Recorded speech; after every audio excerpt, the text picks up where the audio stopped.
Yes mega Bible quiz 2026 episode 124 answer revealing വീഡിയോയിലേക്ക് എല്ലാ പ്രിയപ്പെട്ട പ്രേക്ഷകർക്കും സ്വാഗതം.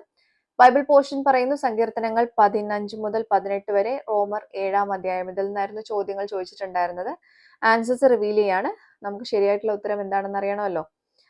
ആദ്യത്തെ ക്വസ്റ്റ്യൻ ഇതായിരുന്നു, വൃക്ഷത്തിൽ കായ്ക്കാത്തൊരു ഫലത്തിന്റെ പേര് എന്ത്? ഇതായിരുന്നു ക്വസ്റ്റ്യൻ.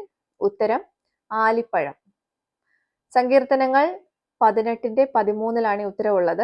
ചില സ്ഥലങ്ങളിൽ കനത്ത മഴ പെയ്യുമ്പോൾ ആകാശത്തു നിന്ന് വീഴുന്ന ചെറിയ ഐസ് കട്ടകളാണ് ആലിപ്പഴം കേട്ടോ. രണ്ടാമത്തെ ചോദ്യം, അപവാദം അല്ലെങ്കിൽ വ്യാജം എന്നർത്ഥം വരുന്ന 3 അക്ഷര പദം ഏത്? ഇതായിരുന്നു ക്വസ്റ്റ്യൻ. ഉത്തരം കുരള. സങ്കീർത്തനങ്ങൾ 15-3 വാക്യത്തിലാണ് നമുക്ക് ഉത്തരം കാണാൻ പറ്റുന്നത് കേട്ടോ. മൂന്നാമത്തെ ക്വസ്റ്റ്യൻ ഇതായിരുന്നു, ഒരു ലോഹം കൊണ്ട് നിർമ്മിച്ച ആയുധത്തിന്റെ പേര് എന്ത് എന്നുള്ളതായിരുന്നു ക്വസ്റ്റ്യൻ. ഉത്തരം താമ്രചാപം. സങ്കീർത്തനങ്ങൾ 18-34 വാക്യത്തിലാണ് നമുക്ക് ഉത്തരം കാണാൻ പറ്റുന്നത് കേട്ടോ.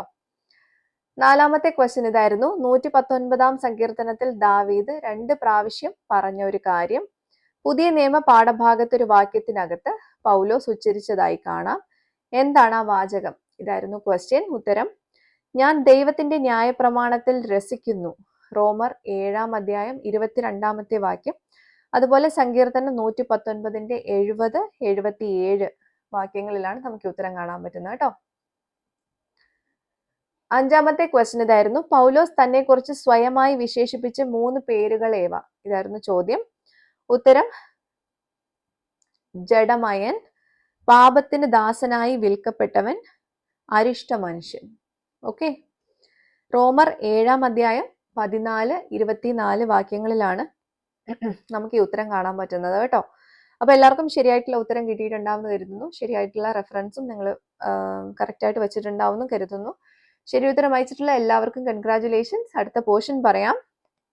സങ്കീർത്തനങ്ങൾ 19 മുതൽ 22 വരെയും, റോമർ 8-ാം അധ്യായം. ഇതിൽ നിന്നായിരിക്കും ക്വസ്റ്റ്യൻസ് ഉണ്ടാവുക കേട്ടോ. എല്ലാവരും വായിച്ച് റെഡി ആയിട്ടിരുന്നോളൂ. നമുക്ക് അടുത്ത എപ്പിസോഡിൽ ക്വസ്റ്റ്യൻസുമായിട്ട് വീണ്ടും കാണാം. Till then it's me Angel signing off. Bye and take care.